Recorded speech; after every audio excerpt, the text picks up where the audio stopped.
next recipient, the nominations of our next award recipient were very succinct in their description of him. They didn't use many words. We didn't get a big write-up. They simply said that he is the perfect example of what a preacher should be. Those are some empty words. A person of high moral standards whose life is an example of what he preaches.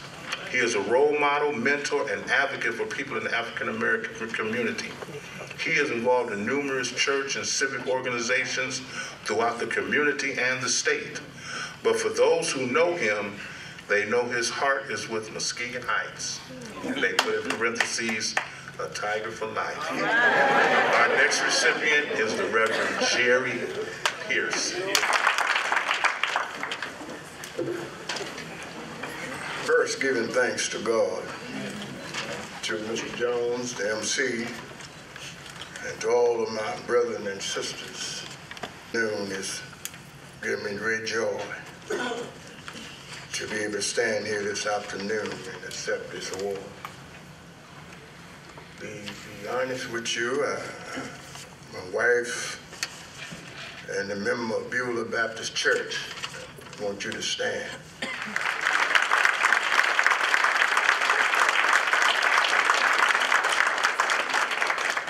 Along with the pastor, really I didn't know anything about this.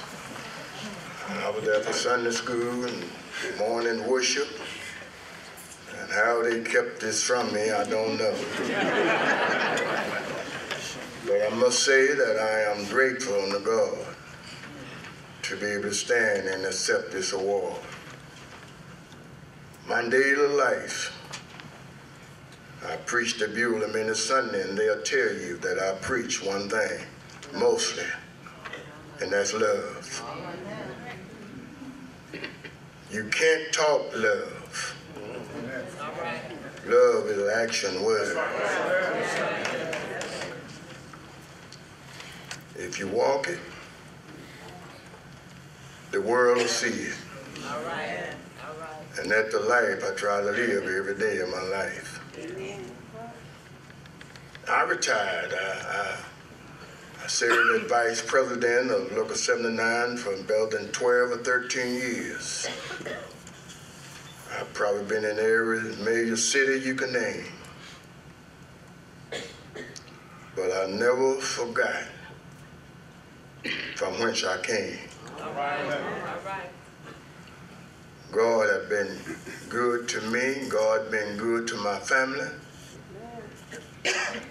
And Beulah will tell you, I'll tell you, I'm determined to make heaven my home.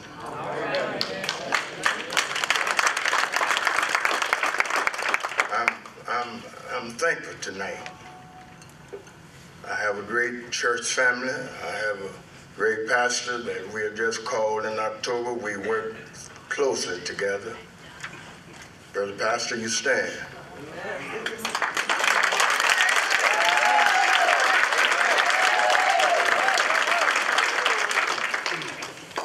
And let me say the best for the last.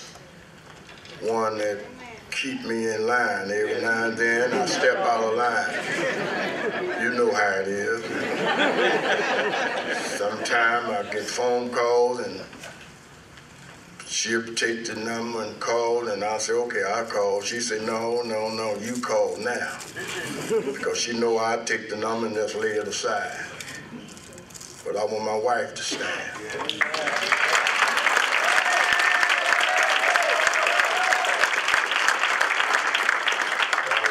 To all, I love you dearly. Love every one of you. Mr. Jones, myself worked together in the school system quite a few years at Oak View. We had some lovely days together. And I tell you, if you really want to see the kids in school, you visit the school sometime. Yes, sir. Yes, sir. You sit back and talk about the teachers. Let me leave with you. You visit the school system. I hear folks say what my kid won't do. But let me leave with you tonight. And I'm a living witness. I done raised three daughters and 5 grandkids, but let me tell you, I will never tell you what they want to do. I'll say they won't do it in my presence. But if you would visit the school system, just take time out someday. I work with it every day. I see 1 or 2 that I work with at school. They will tell you it's a job. You'll be surprised what the little one will tell you. But you got to work with them. And I want to say to those that put my name in for nomination, came from our church, I want to thank you kindly. I'm not going to attempt to try to call the names, I don't know. But I want to say thank you, thank you, thank you. And God bless all of you.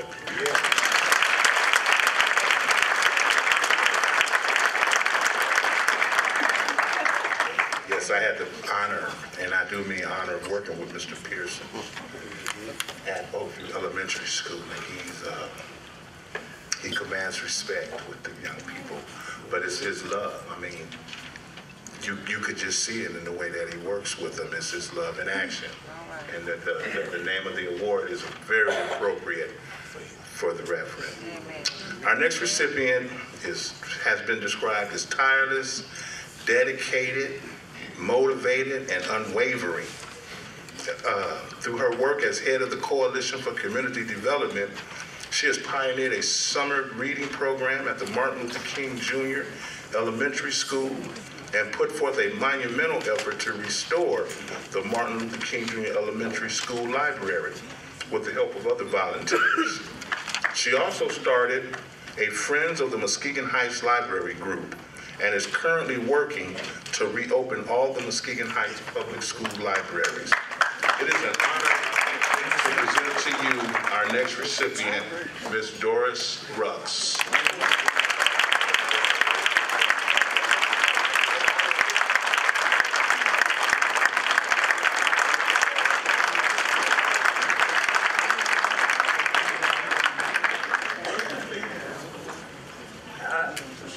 There's almost no point in my saying how privileged I feel to receive this honor.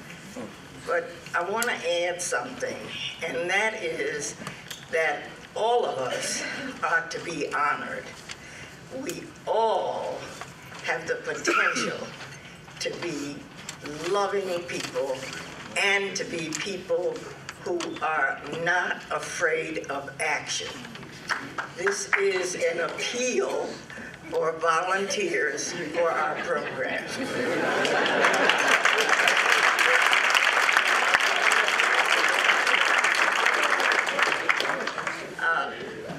Just because I can, I want to say that another one of our programs is working with our major speaker this evening.